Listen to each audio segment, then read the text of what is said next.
Sometimes the people we push away are the very people who hold the keys to our greatest redemption. The sun was setting over New Jersey, painting the sky with orange and purple colors. The streets were quiet, but inside the Thompson family house, tension filled the air. Margaret Thompson, a woman in her late 60s with silver hair and gentle eyes, sat quietly in her living room chair. She looked at her daughter Emily, who stood near the door, holding car keys with shaky hands. "Mom," Emily whispered, her voice breaking, "it's time." Margaret smiled softly. "I told you, darling, it's what I want. I don't want to be a burden to you, to Michael, or to the kids." Emily's eyes filled with tears. "You're never a burden, but you insisted. You kept saying you don't want to live here anymore. You think an old age home will be better. But Mom, are you sure?" Margaret reached out and touched her daughter's hand. "Emily, sometimes mothers make choices their children don't understand, but one day you will." The drive to St. Mary's retirement home was long and silent. The radio played soft country music, but neither woman paid attention. Emily kept glancing at her mother through the mirror, her heart heavy with guilt. When they arrived, the building looked warm and welcoming, with white walls, gardens full of roses, and an American flag waving at the entrance. But to Emily, it looked like a prison. She parked the car and turned off the engine. "Mom, I can't do this." Margaret gently squeezed her daughter's shoulder. "You can, and you must." With a deep breath, Emily helped her mother out of the car and walked her to the front desk. The nurse smiled warmly, but Emily's chest tightened as she signed the papers. The moment she handed over the pen, she felt as if she was giving away a part of her soul. That night, Emily lay awake in her own house, hearing echoes of her mother's voice. Michael, her husband, turned to her. "Emily, you did what she asked. Don't torture yourself." Emily whispered back, "But what if she's lonely? What if she thinks I abandoned her?" Michael pulled her close. "Margaret is strong, and maybe this will bring something we don't see yet." Emily didn't answer. Her heart refused to rest. Meanwhile, in her small room at St. Mary's, Margaret unpacked her few belongings. A framed photo of her late husband Richard sat on the nightstand. She touched the glass gently and whispered, "I hope I'm doing the right thing." But deep inside, Margaret carried a secret. Something she had never told Emily. Something that, if revealed, could change everything. If you are listening to this story, don't forget to hit subscribe to Letters from Pain. Stories like this will touch your heart and make you think about family, love, and forgiveness. The next morning, Margaret walked into the common hall of the retirement home. She noticed an old piano in the corner. Slowly, she sat down and touched the keys. Music filled the room, soft, nostalgic, and full of life. Other residents stopped to listen. Even the nurses paused, surprised. One by one, people gathered, clapping, smiling, some even crying. Margaret's music had awakened something inside the home. And in that moment, a spark began, one that would soon bring her family back to her in ways they never imagined. The piano keys trembled under Margaret's fingers, but soon her confidence grew. The melody that poured out was not just music, it was a story. Each note carried the weight of her past. The laughter of her childhood in Ohio, the joy of her wedding day, the nights she had sung lullabies to Emily when she was little. Residents leaned closer, whispering among themselves. "Who is she?" one asked. "Such talent," another whispered, eyes wide. The nurse at the front desk, Karen, walked over, her jaw slightly open. "Mrs. Thompson, I didn't know you could play." Margaret smiled faintly. "I haven't touched a piano in years, but music, it never leaves you." Karen clapped softly. "Please keep going." And so she did. For almost half an hour, the retirement home turned into a small concert hall. Elderly men and women, who usually kept to themselves, now sat together, clapping, even singing along when Margaret played familiar tunes like Amazing Grace and old American folk songs. For the first time in a long while, St. Mary's felt alive. Meanwhile, back at home, Emily struggled to focus on her family. Her teenage son, Ryan, was arguing about his homework, while her younger daughter, Lily, kept asking when Grandma was coming back. "Grandma always tells me bedtime stories," Lily pouted. "I know, honey," Emily said softly, tucking her into bed. "But Grandma's in a place where she has lots of friends now." Lily shook her head. "But I'm her best friend." Those words cut through Emily's chest like a knife. She kissed her daughter's forehead, turned off the light and walked downstairs, tears burning her eyes. Michael noticed. "You miss her already, don't you?" Emily didn't answer. She only nodded. At St. Mary's, Margaret's room became a quiet sanctuary, but her heart was not as calm as her face appeared. She sat by the window, writing in her journal. Her hands shook slightly as she wrote, open quote, "Dear Emily, I know you don't understand why I wanted this, but one day you will. There is something you don't know about me, something I have hidden all these years. Before I leave this world, you must know the truth." Close quote. She closed the journal quickly when Karen knocked and peeked inside. "Everything okay, Mrs. Thompson?" "Yes, dear," Margaret replied with a smile. "Just writing memories." But her heart pounded. 2 days later, St. Mary's organised a small event, family night. Residents could invite their families for dinner. Margaret didn't expect Emily to come so soon, but to her surprise, Emily and Michael walked in with Ryan and Lily. Lily ran straight to her grandmother. "Grandma!" Margaret hugged her tightly, tears glistening in her eyes. "Oh, my darling, I missed you." Emily watched silently, guilt heavy in her chest. Margaret noticed and gave her daughter a knowing smile. "Don't look so sad, Emily. I am happy here." But that night, after the family left, Margaret cried silently into her pillow. The following week, Margaret began teaching piano lessons to the other residents. Slowly, the retirement home became brighter. Laughter echoed in the halls. Music floated from the common room every evening. Even the staff admitted the place felt different. Karen told the head nurse, "It's like she brought the building back to life." But Margaret knew something. This was only the beginning. She had made a choice to come here, not because she felt unwanted, but because she had a plan. Something big, something that would change how her family saw her forever. Friends, if this story is touching your heart, remember to hit subscribe to Letters from Pain. There are more chapters coming that will keep you hooked. One rainy evening, Margaret received a letter. The envelope was old, yellowed, and addressed in handwriting she recognized instantly. Her hands trembled as she opened it. Inside were words that made her gasp. Open quote. "Margaret, if you are reading this, it means the time has come. Do not hide the truth any longer. Tell Emily what we both promised." Close quote. The letter was signed by her late husband Richard. Margaret closed her eyes, clutching the paper to her chest. "Oh, Richard, I promised. But will Emily ever forgive me?" That night, Margaret returned to the piano, her music darker, heavier, almost haunting. Residents noticed the shift. "She sounds sad tonight," one whispered. Karen approached gently. "Mrs. Thompson, are you okay?" Margaret smiled faintly. "I am. But sometimes music carries secrets, and mine are heavy." At home, Emily couldn't shake the feeling that something was wrong. She told Michael, "It's like Mom is hiding something. Every time I look at her, it's like she knows more than she's saying." Michael shrugged. "Maybe she just doesn't want to worry you." But deep down, Emily knew it was more than that. Rain poured down on New Jersey that night. The sound of water hitting the windows at St. Mary's made the halls feel lonelier than usual.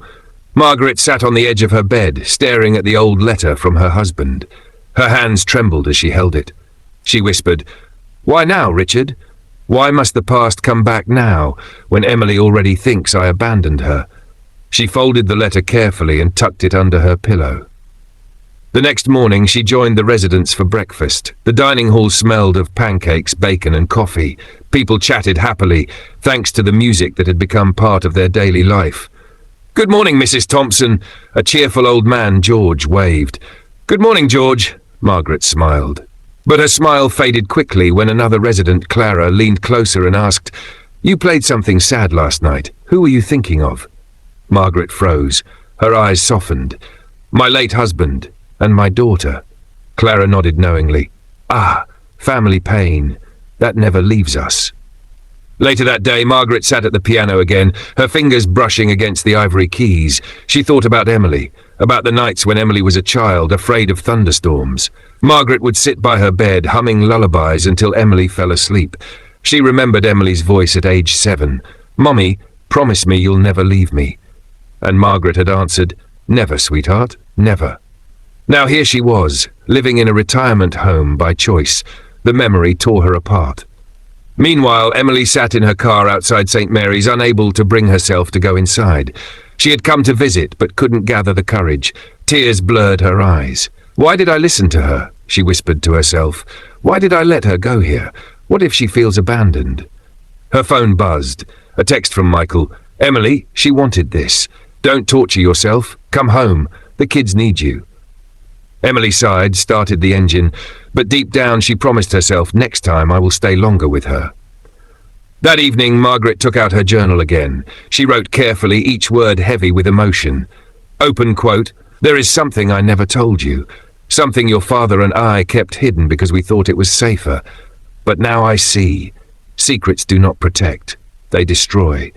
One day soon you will read this, and I pray you will forgive me. Close quote. She closed the journal just as Karen entered. You're writing again? Karen smiled warmly. Yes, Margaret answered softly. I'm writing for someone I love very much. Friends, if this story is making you feel the pain and love of family, don't forget to subscribe to Letters from Pain. More deep and emotional chapters are on the way. Days passed. Margaret's music grew more powerful. Residents began inviting their families to hear her play.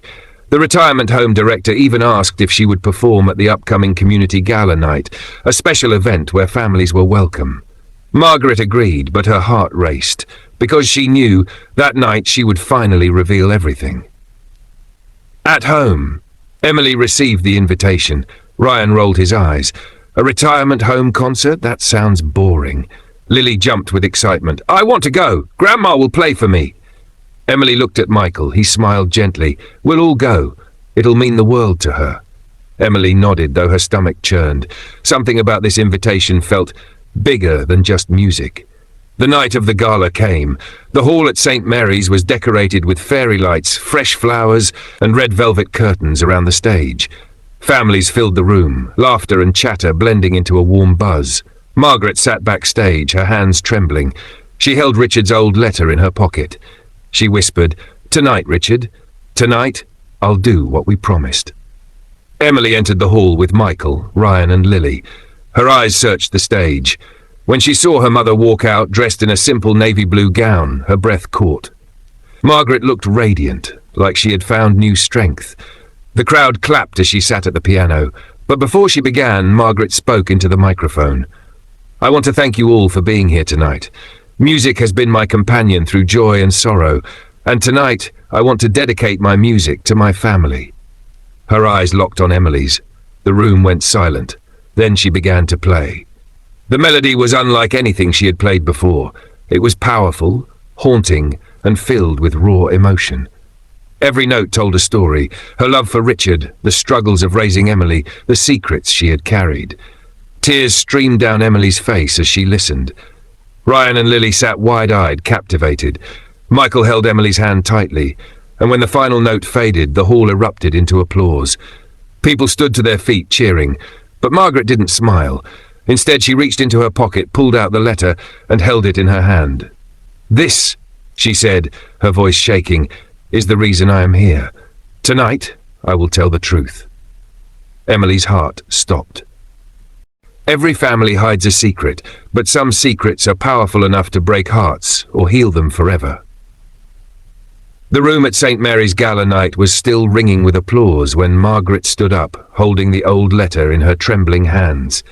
Her eyes searched the crowd until they found Emily. For a moment, mother and daughter just stared at each other, the space between them filled with unsaid words. Margaret took a deep breath. There is something my husband, Richard, and I never told anyone, not even our daughter. Tonight, you all deserve to hear it. The hall grew silent. Nurses paused. Residents leaned forward. Emily's chest tightened as her heart pounded. Margaret opened the letter, her voice breaking as she read aloud. Open quote. If you are reading this, it means the time has come. Margaret, do not hide the truth any longer. Tell Emily what we both promised. She must know the truth about her family, even if it hurts. Close quote. Emily whispered, Mom, what is this? Margaret looked at her daughter, tears in her eyes. Emily, the man you knew as your father, Richard, he wasn't your real father.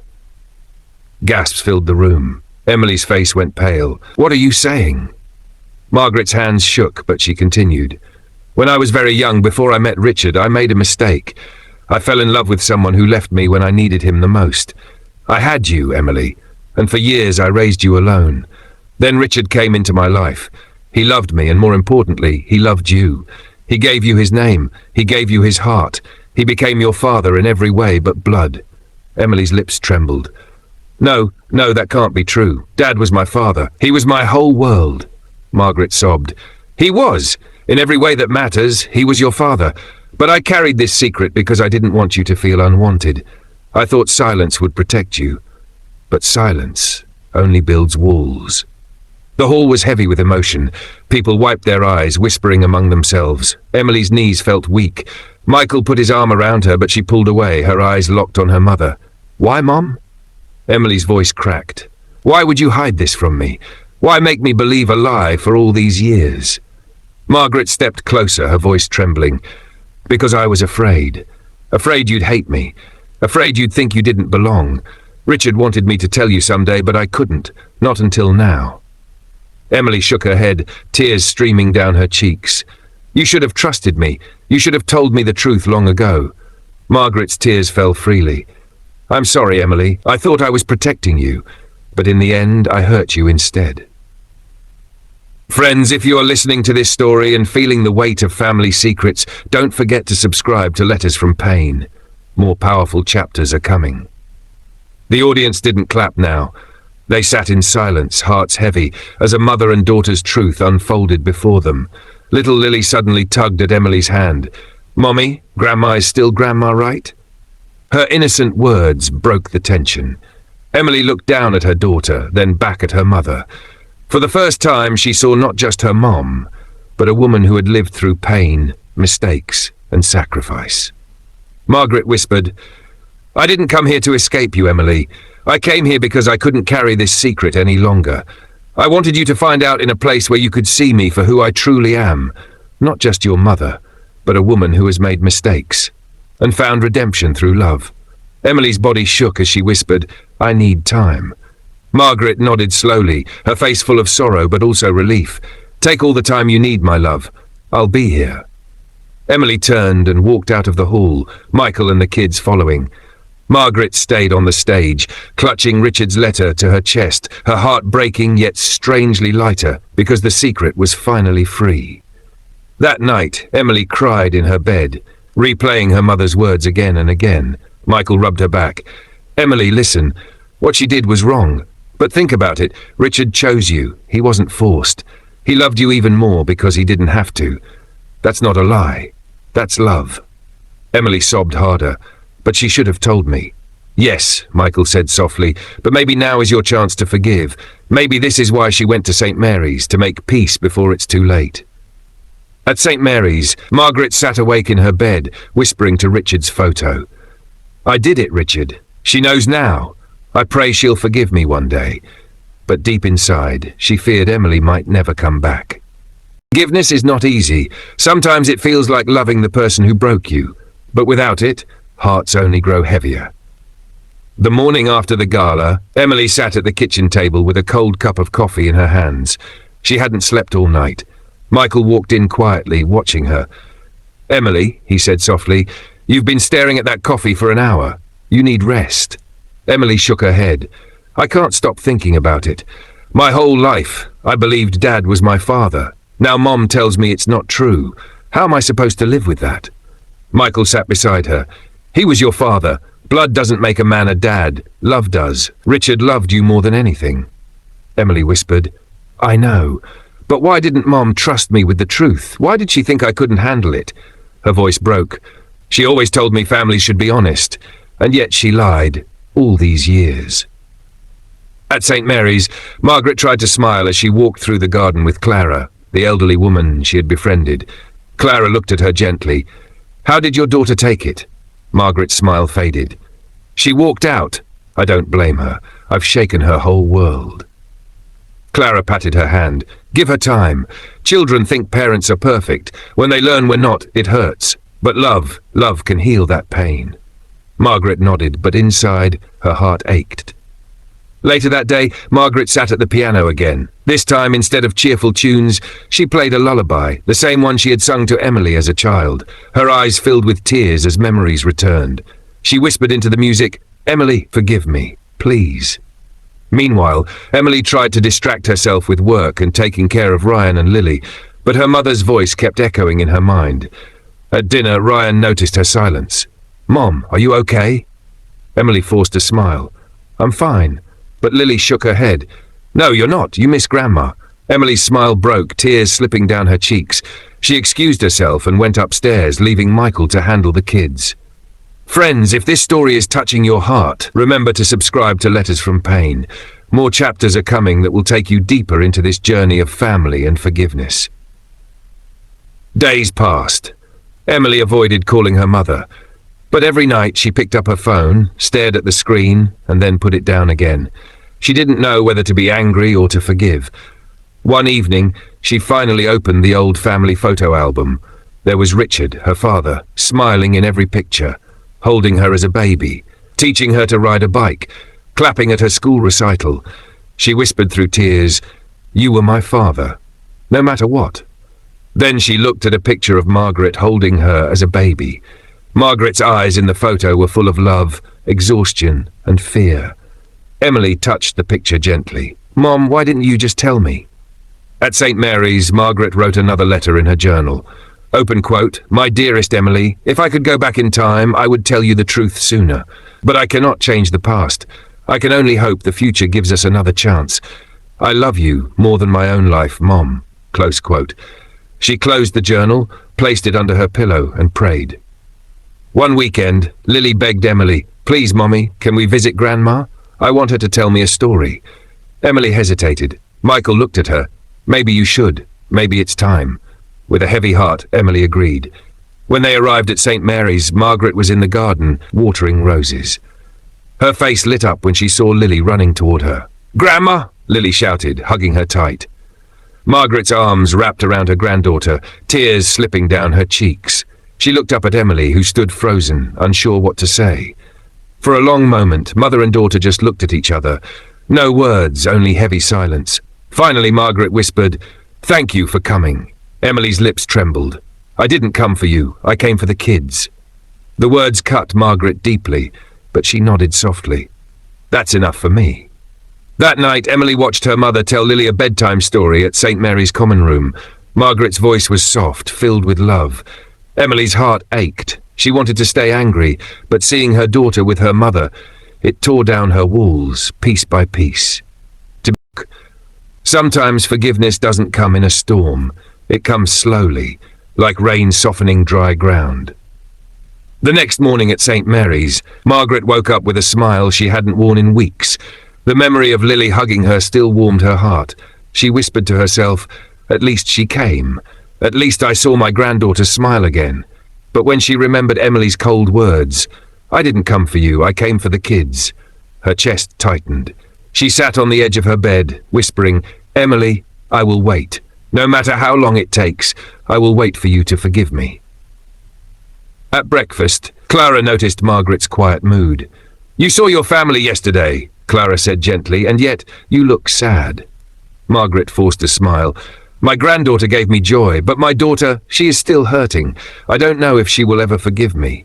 Clara patted her hand. "Give her time. Time is the soil where forgiveness grows."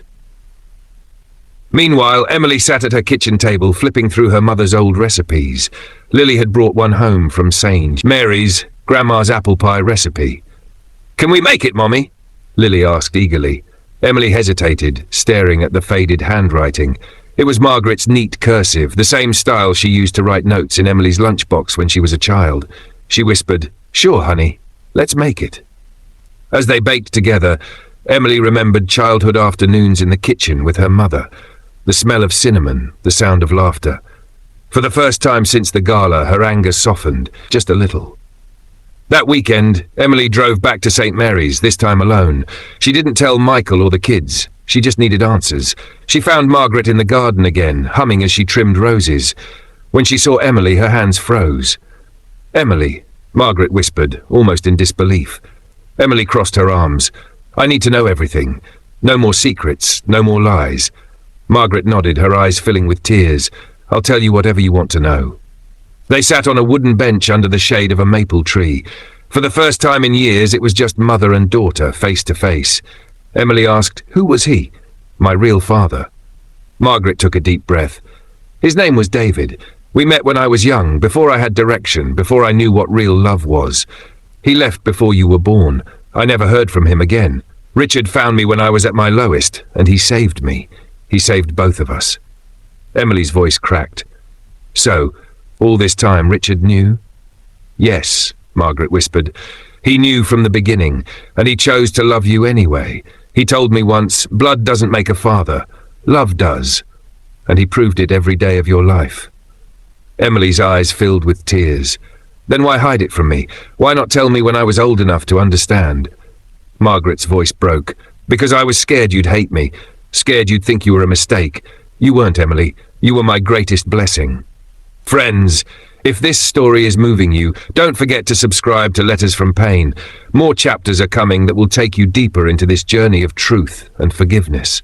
For the first time, Emily saw her mother not as the strong, perfect figure of her childhood, but as a woman, flawed, broken, but full of love. She whispered, "I don't hate you, Mom. I'm just hurt." Margaret reached out with trembling hands.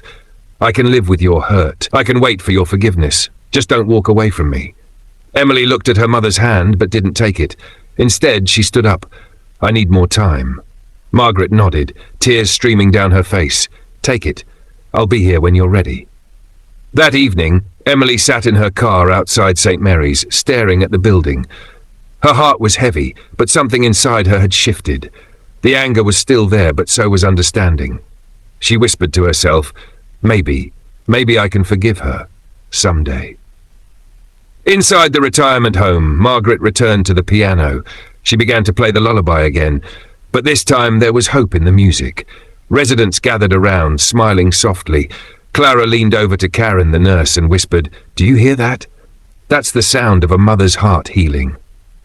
For the first time since the secret was revealed, Margaret slept peacefully, because even though Emily hadn't forgiven her yet, the wall between them had its first crack.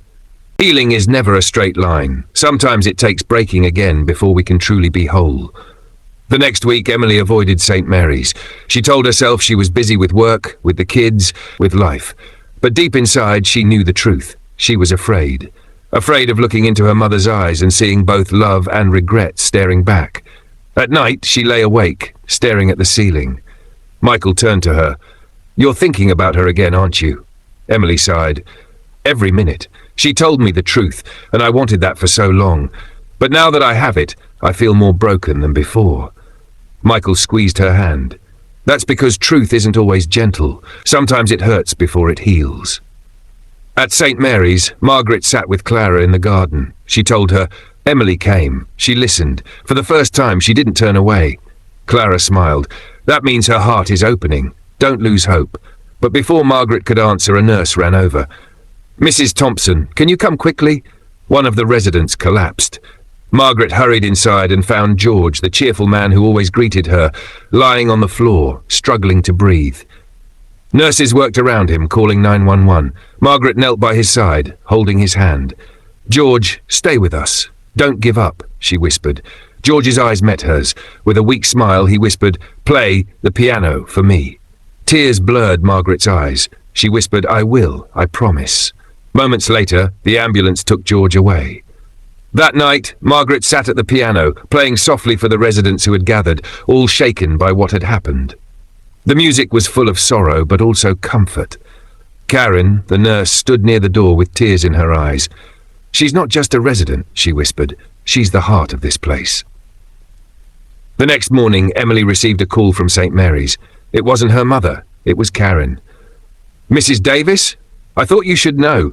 Your mom has been incredible here. She comforts people, she plays music, she brings light to everyone. Last night, one of our residents had a medical emergency, and your mother stayed with him until the ambulance came. She's remarkable." Emily sat in silence, stunned. She had always thought of her mom as strong, but hearing that she was becoming a source of strength for strangers made her chest ache. "Thank you for telling me," Emily whispered. That evening, Emily drove to St. Mary's with Ryan and Lily. She wanted to see her mother, not just as the woman who had lied, but as the woman others were calling a blessing. When they arrived, they found Margaret at the piano. Ryan leaned over and whispered, Wow, Grandma's really good. Lily clapped happily. I told you, she's magic. Emily stood in the doorway watching her mother play, and for the first time in weeks, she smiled. After the performance, Margaret noticed them. Her face lit up. Emily, Ryan, Lily! The children ran to her, hugging her tight. Emily walked over slowly. Mom, Karen told me what you did for George. Margaret smiled softly. I only did what anyone would do. No, Emily said firmly. Not everyone would. You've always been that way, strong for others, even when you're breaking inside. Margaret's eyes filled with tears. Emily? Emily hesitated, then whispered, I'm not ready to forgive you yet, but I don't want to lose you either. Margaret's tears fell freely. She reached for Emily's hand. This time, Emily didn't pull away. Friends, if this story is touching your heart, don't forget to subscribe to Letters from Pain. More powerful and emotional chapters are on the way. The next day, bad news arrived. George had passed away in the hospital. The retirement home was quiet, grief hanging heavy in the air. Many residents cried, some too shocked to speak. Margaret sat at the piano, staring at the keys, unable to play. Emily, who had come to visit, walked over and sat beside her. Mom, you should play for him. Margaret shook her head. I can't. My heart is too heavy. Emily placed her hand gently on her mother's. Then play with the heaviness. That's what Dad used to say, remember? Music doesn't hide pain, it carries it. Margaret's lips trembled. Slowly she began to play. The melody was deep, aching, but beautiful. Tears rolled down her cheeks, and soon everyone in the hall cried with her. It was more than a song. It was a farewell. That night, as Margaret closed her eyes, she realized something. Her daughter was beginning to see her again. Not as a liar, but as a mother who still had something left to give. Forgiveness doesn't happen all at once. Sometimes it comes in small moments, when love proves stronger than pain. The days after Georgie's passing were heavy at St. Mary's. The halls that once echoed with laughter now felt quiet. Even the piano sat untouched for 2 days. Margaret stayed in her room, holding her journal close, praying for strength. But on the third evening she heard a knock. It was Emily. Margaret blinked in surprise. Emily? Emily stood in the doorway, holding a small box. I thought maybe we could go through Dad's old things, together. Margaret's lips trembled. She nodded quickly, her heart swelling with hope. They sat on the bed, opening the box. Inside were Richard's glasses, his favourite watch, and old photographs. Emily picked one up, a picture of Richard teaching her to ride a bicycle. She smiled through tears. He ran beside me for blocks, even when I didn't need him anymore. I pretended I couldn't balance, just so he wouldn't let go. Margaret laughed softly, wiping her eyes. He told me about that. He said you already knew how to ride after 10 minutes, but you wanted him by your side. That was you, Emily. You always wanted the people you loved close. Emily's voice softened. That's why it hurt so much when you pushed me away with lies. Margaret reached for her hand. I know, and if I could change it, I would. I thought I was protecting you, but I only broke your trust. Emily hesitated, then let her mother hold her hand. It wasn't full forgiveness, but it was the first real sign of it. Friends, if this story is reaching into your heart, don't forget to subscribe to Letters from Pain. More emotional chapters are coming soon. The next week, St. Mary's held a memorial service for George. Margaret was asked to play the piano. She agreed, but when she sat before the keys, her hands shook. Then she saw Emily in the crowd. Emily gave her a small nod. Margaret closed her eyes, took a deep breath, and began to play Amazing Grace. Her music filled the hall, soft, steady, and full of hope. Residents held hands, nurses bowed their heads, and Emily cried silently, remembering her father's funeral years ago. When the music ended, the entire hall stood in silence, honoring George. And in that silence, Emily realized her mother had given not just music, but healing. After the service, Emily walked up to her mother. That was beautiful, Mom. Margaret's eyes filled with tears. Thank you. I only wanted to give them peace. Emily whispered, You gave me peace too. For the first time, she embraced her mother tightly. Margaret held her as though she would never let go. But just as healing began, something unexpected happened. That night, Margaret collapsed in her room. Karen found her unconscious and rushed her to the hospital. When Emily got the call, her blood ran cold. She drove to the hospital with Michael and the kids, her hands shaking the whole way. In the waiting room, the doctor finally came out. Mrs. Davis? Your mother is stable now, but we found something. She has a heart condition, one that has been there for years. She must have known." Emily's eyes widened. She never told me." The doctor nodded gently. "She needs rest, and she will need treatment, but she's awake now. You can see her." Emily walked into the hospital room, tears streaming down her face. Margaret lay weak in bed, but she smiled softly when she saw her daughter. "Emily, don't cry, darling, I'm still here." Emily grabbed her hand, sobbing. "Why didn't you tell me? Why did you hide this too?" Margaret's voice was faint but full of love. "Because I didn't want you to worry. I wanted to spend what time I had making things right with you." Emily shook her head. "I can't lose you, Mom. Not now. Not when I just started to forgive you." Margaret squeezed her hand. "Then don't waste another day, my love. Whatever time we have left, let it be filled with love, not regret." Sometimes it takes the fear of losing someone to realize how much we need them. The hospital room was quiet, except for the steady beep of the heart monitor. Emily sat by her mother's bed, holding her hand tightly. She hadn't let go since they brought Margaret in. Michael and the kids sat nearby. Ryan whispered, "Mom, is Grandma going to be okay?" Emily swallowed hard. "She's strong, sweetheart. She's always been strong." But inside she was terrified. Margaret opened her eyes slowly, smiling faintly at her grandchildren. "My little angels." Lily jumped up and hugged her gently. "Grandma, don't be sick anymore. Please get better." Margaret stroked her granddaughter's hair. "I'll try, sweetheart. I promise I'll try." That night, Emily stayed by her mother's side even after Michael took the kids home. She couldn't bear to leave. As Margaret slept, Emily whispered, "I'm sorry, Mom. I wasted so many years being angry. I thought I was protecting myself, but all I did was push you away. I don't want to live like that anymore. I don't want to regret." Her tears fell onto her mother's hand. Margaret stirred, opening her eyes again. "Emily." Emily looked up quickly. "I'm here, Mom?" "So I'm not leaving." Margaret's voice was weak, but her eyes shone with love. "Then that's all I need. Just you, here with me."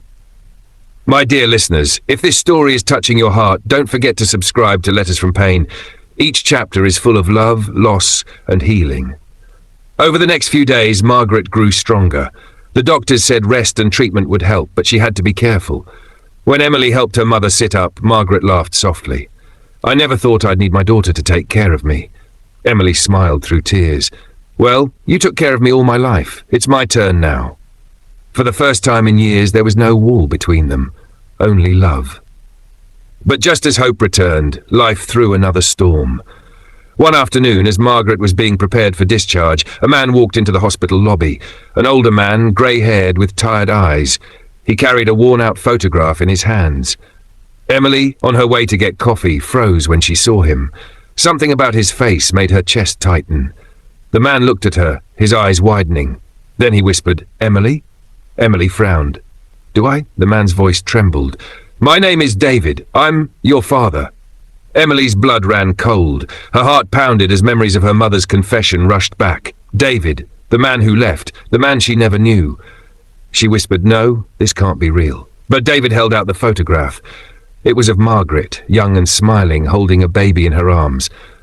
"Your mother never told you," he said softly, "but I've been searching for you. For years." Emily's world spun. She had only just started to forgive her mother, and now the man who had caused all of this pain was standing in front of her. She whispered, "Why are you here now, after all these years?" David's eyes filled with tears. "Because I'm dying. And before I leave this world, I wanted to see my daughter, just once." Emily stood frozen, unable to speak. Behind her, she heard a soft gasp. It was Margaret. She had come down the hall in a wheelchair, and when she saw David, her face went pale. "David," she whispered. David's eyes filled with regret. "Margaret, I'm sorry. I should never have left. I should have been there." Margaret's lips trembled. "It's too late for apologies. You left us. Richard raised Emily when you abandoned her." David lowered his head. "I know, and I'll live with that shame forever. But before I die, I needed to say it, to both of you." Emily's heart shattered all over again. She had just begun to heal from one truth, and now another wound was opening. She looked at her mother, then at the man who had given her life, and for the first time she didn't know who she was supposed to forgive. The past doesn't disappear. It waits in the shadows until one day it knocks on your door. Emily stood frozen in the hospital lobby. Her chest felt tight, her hands shaking. David's eyes, so full of regret, were locked on hers. Margaret sat in her wheelchair, pale and trembling. The silence between them was heavy, broken only by the sound of passing footsteps. Finally, Emily whispered, "You don't get to walk in here after 30 years and call yourself my father." David lowered his gaze. "You're right. I don't deserve that. But I had to try." Margaret's voice cracked. "David, leave. Please, just leave her alone." But David shook his head slowly. "I can't. Not until she hears the truth from me. She deserves that much." Later, in Margaret's hospital room, Emily paced the floor. "How could you not tell me he might come back? How could you hide him all these years?" Margaret's eyes filled with tears. "Because I never thought he would. He left, Emily. He chose another life. I didn't want you to carry that wound." Emily stopped, her voice sharp. "But I carried it anyway. Every lie, every silence, it was still a wound. And now he's here, and I don't even know what to feel." Margaret reached for her daughter's hand. "Emily, don't let him undo what we've rebuilt. Please don't let him steal you from me again." Emily hesitated, torn between anger and love. "I don't know what I'll do, but I need answers, Mom." And he has them. Dear listeners, if this story is touching your soul, don't forget to subscribe to Letters from Pain. More emotional chapters are coming soon. The next morning, Emily met David at the hospital cafe. She didn't want her mother there. This was between them. David sat nervously, clutching his coffee cup. When Emily sat down, he whispered, "Thank you for giving me this chance." Emily's voice was cold. "Don't thank me. Just talk." David sighed deeply. "When you were born, I was young and scared. I loved your mother, but I wasn't ready to be a father. I made mistakes, selfish mistakes. And then Richard, he stepped in. He gave you the life I should have given you." Emily's hands clenched into fists. "So you just left? You let another man raise me while you ran away?" David's voice cracked. "I regret it every single day. I watched from a distance sometimes, but I never had the courage to come close. And then I got sick. The doctors say I don't have much time. I didn't want to leave this world without at least telling you the truth." Emily's eyes burned with tears. "Do you know what it feels like to grow up wondering why you weren't enough, to think you weren't worth staying for?" David's tears spilled. "Emily, you were always enough. I was the one who wasn't. That's the truth." Back in her room, Margaret waited nervously. When Emily returned, Margaret asked softly, "What did he say?" Emily sat heavily in the chair. "He said he regrets leaving. He said he loved you. He said he loved me, but he wasn't strong enough to stay." Margaret's hands trembled. "That's the truth I never wanted you to hear, because I didn't want you to think you were unloved. I thought if I erased him, you could grow without that shadow." Emily's voice cracked. "But the shadow was always there, Mom. I felt it, even if I didn't know what it was." Margaret's eyes filled with pain. "And now? What do you feel now?" Emily looked down, confused, angry, sad, and maybe a little curious, because for the first time I see him not as a ghost, but as a broken man. That night, Emily sat by Margaret's bed while she slept. She whispered into the dark, "How many times can a heart break and still find the strength to forgive?" She didn't know the answer, but she knew the days ahead would test her in ways she never imagined, because now she had two choices: turn away from the man who left, or give him the chance to say goodbye. And either way, her life would never be the same. Sometimes forgiveness isn't about setting someone else free, it's about setting yourself free. Emily drove home late that night, her thoughts spinning like a storm. Michael noticed her silence. "Emily, what's wrong?" She shook her head. "He says he's dying, that he regrets everything, that he loved me, but wasn't strong enough." Michael placed his hand on hers gently. "Do you believe him?" Emily's eyes filled with tears. "I don't know what to believe. Part of me wants to scream at him for every birthday he missed, every memory he stole. And part of me wants to look at him one more time, before it's too late." Michael's voice was calm. "Then maybe you should. Not for him. For you." The next morning, Emily returned to the hospital. She stood outside David's room, frozen with fear. Through the window, she saw him lying weak in bed, his chest rising and falling slowly. Finally, she pushed the door open. David turned his head, his face lighting up with tears. "You came." Emily stood at the foot of the bed. "I don't know why I'm here. Maybe to say what I never could." David nodded softly. Then say it." Emily's voice shook. "You hurt me. You abandoned me, and you don't get to erase that with a few words at the end of your life." David's eyes filled with regret. "I know. I can't erase it. But if I could give you back every year I stole, I would. All I can say is I'm sorry, and I love you, even if I didn't show it." Emily's heart ached. Tears rolled down her cheeks. "I don't know if I can forgive you." David's hand trembled as he reached toward her. "You don't have to. Just let me look at you. Just once, without anger. Let me go with that." Emily hesitated, then slowly placed her hand in his. It wasn't forgiveness, but it was something. Dear listeners, if this moment touched your heart, please subscribe to Letters from Pain. More emotional journeys are waiting for you. Meanwhile, back at St. Mary's, a storm of a different kind was brewing. Some of the staff had begun to complain about the new attention Margaret was getting. Karen had defended her fiercely, but whispers spread. Why does she get special treatment?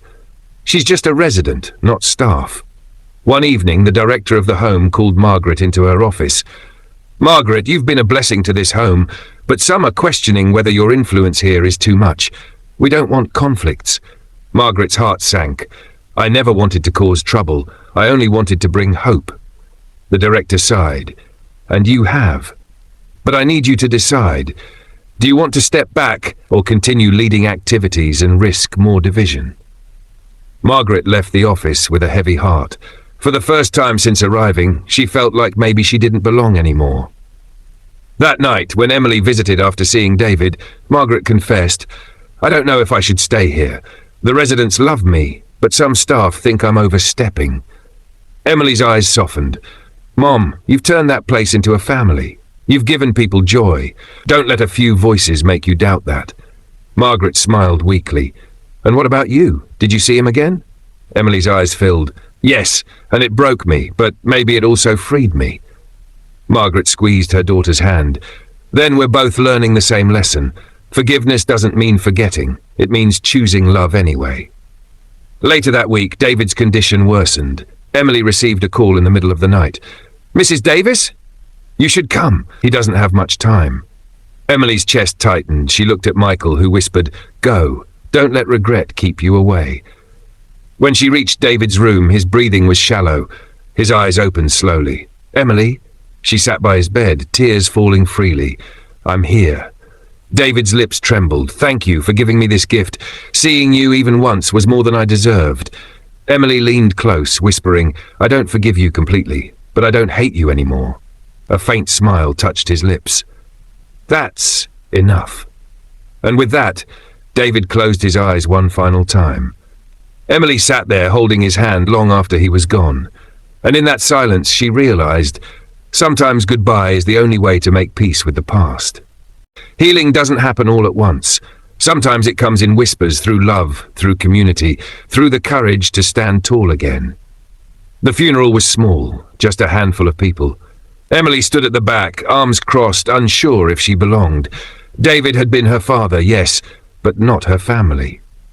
As the minister spoke words of farewell, Emily's eyes drifted to the old photograph sitting on the casket. Her mother, younger, holding a baby. Herself. A life that could have been different. When it was over, she laid a single white flower on the wood. She whispered, "Goodbye. I'm done carrying your absence like a wound." And for the first time in years, she felt lighter. That evening, she sat at the kitchen table with Michael. "I don't know if I forgave him," she admitted, "but when he left this world, I wasn't angry anymore. Maybe that's forgiveness." Michael squeezed her hand. "Sometimes letting go of the weight is enough. You don't need perfect words. You just need peace." Emily closed her eyes, breathing deeply. Peace. That's all I want. Dear listeners, if you're walking this journey with Emily and Margaret, don't forget to subscribe to Letters from Pain. These stories are for every soul searching for healing.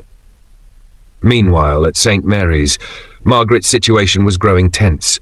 One morning, she walked into the dining hall to find whispers falling silent. Some of the staff avoided her gaze. Karen pulled her aside, whispering, "They think you're too involved, that you're running this place instead of just living here." Margaret's heart sank. "I never wanted to take over. I just wanted to bring joy." That evening, during bingo, a staff member abruptly told her, "Maybe let someone else lead tonight, Margaret. You've had your turn." The room grew uncomfortably quiet, but then something unexpected happened. Mrs. Green, the sharp-tongued lady from earlier months, stood up. "No, we want Margaret. She makes us laugh. She makes us feel alive." Mr. Thompson added, "She's the reason half of us get out of bed in the morning." Soon, voices rose in unison. "Margaret stays! Margaret leads! She's family!" The staff member flushed, unsure what to say. Margaret's eyes filled with tears as she looked around the room. "I don't deserve this, but thank you." Later that night, Emily visited and found her mother still shaken. "They stood up for me, Emily. Can you believe that? After all the mistakes of my past, here I am, loved again." Emily hugged her tightly. "Mom, you've always deserved love. You just forgot for a while." Margaret whispered, "And so did you." For both mother and daughter, something shifted that week. Emily, freed from the ghost of her absent father, began to rebuild her heart with forgiveness. Margaret, supported by a community that cherished her, began to believe she had a purpose again. Two broken women learning, slowly, that love could grow even from pain. Life has a way of testing the love we claim to carry, and sometimes, in the darkest hours, love must rise louder than fear. For a while, things felt almost normal. Emily visited St. Mary's often, sometimes with Michael, sometimes alone. Margaret seemed brighter. She laughed, she led games, she told stories. Emily thought, maybe we finally made it through the storm. But storms have a way of returning. One chilly evening, as Margaret was helping another resident to their chair, she suddenly collapsed. Her body hit the floor, her eyes rolling back. "Margaret!" Karen screamed. Nurses rushed in, alarms blared, and within minutes she was rushed to the hospital. Emily arrived breathless, her heart pounding. When she saw her mother unconscious in the ICU, tubes and wires surrounding her, something inside her shattered. Not now. Not when we just started again. Please, God, not now. Michael held her shoulders. "Stay strong, Emily. She needs you." Emily buried her face in his chest, sobbing. "I can't lose her. Not after losing him. Not after all this." The doctor explained gently, "She's had another heart attack. It's serious. We'll do everything we can, but she'll need strength and love to pull through." Those words echoed in Emily's mind. Strength and love. So she stayed by her mother's side, hour after hour, whispering stories, prayers, memories, anything to keep her tethered. Dear listeners, if this moment has you holding your breath, please subscribe to Letters from Pain. These are the stories that remind us what truly matters: love, forgiveness, family. At St. Mary's, the residents were restless. News spread quickly. Some gathered to pray in the chapel. Others wrote notes and cards for Margaret. One by one, they began visiting the hospital, filling the waiting room. The nurses were astonished. "We've never seen anything like this," one said. "An entire home standing behind one woman." Emily watched, stunned, as people she barely knew came forward, hugging her, telling her how much Margaret had changed their lives. In that moment, she realized her mother wasn't just hers. She belonged to many. Days passed. Margaret's condition stayed critical. Emily hardly slept, afraid to leave her side. One night, she whispered through tears, "Mom, if you can hear me, I need you to know, I forgive you for everything. Every mistake, every fight, every silence. You're my mother, and I love you. Please come back to me." Her hand squeezed gently around Margaret's. It was faint, but it was real. Emily gasped, sobbing harder. "She heard me. She heard me." The next morning, Margaret's eyes fluttered open, weak but alive. Emily leaned forward, smiling through tears. "Welcome back, Mom." Margaret's voice was faint. "I heard you." Emily kissed her hand, and I meant every word. That night, alone in the hospital corridor, Emily whispered to herself, "I thought I was the strong one keeping her alive, but the truth is, she's the one keeping me alive." Sometimes home isn't a house. Sometimes home is the people who love you, no matter where you are. Weeks passed. Margaret slowly regained strength, surprising everyone, including the doctors. Emily never left her side. She fed her, brushed her hair, read aloud from books, even sang softly when nights grew long. One afternoon, as sunlight poured through the hospital window, Margaret whispered, "Emily, you should rest. You've given me everything." Emily shook her head, tears in her eyes. "No, Mom. For years I didn't give you enough. This time I'm not leaving." Margaret smiled faintly. "Then you've already healed my heart." When Margaret was strong enough, the question came, where would she go now? Emily wanted to bring her home. She dreamed of cooking for her mother, of evenings by the fire, of making up for lost time. "Come live with me," Emily begged. "Please, let me care for you." Margaret took her daughter's hand. "Sweetheart, my place is at St. Mary's." Emily's eyes filled with tears. "Why, after everything?" Margaret looked out the window, her voice steady. "Because that's where people need me. That's where I found purpose again. I may be old, but I still have work to do, and those people, they're my family too." Emily's heart ached. She wanted to argue, but she saw the fire in her mother's eyes. For the first time, she realized this wasn't abandonment. It was choice. It was dignity. Dear listeners, if this lesson of love and sacrifice touches you, please subscribe to Letters from Pain. Stories like this remind us what family really means. The day Margaret returned to St. Mary's, the lobby filled with residents and staff waiting to welcome her. Balloons, banners, hugs, cheers echoed through the halls. "Margaret's back! She made it! Our family is whole again." Tears streamed down Emily's face as she watched her mother glowing in their love. For once she didn't feel jealous of sharing her. Instead she felt proud. Margaret turned to Emily. "You see, this is where I belong." Emily smiled through her tears. "And I'll be right here, visiting every week, because no matter where you live, you're my home." That night, as Emily drove away from St. Mary's, Michael reached over and held her hand. "She chose her path," he said gently. Emily nodded. "And I chose mine, to love her, without holding her back." The stars above glimmered, silent witnesses to a bond stronger than distance, stronger than pain. For the first time, Emily felt peace, not the kind that comes when life is perfect, but the kind that comes when love is enough.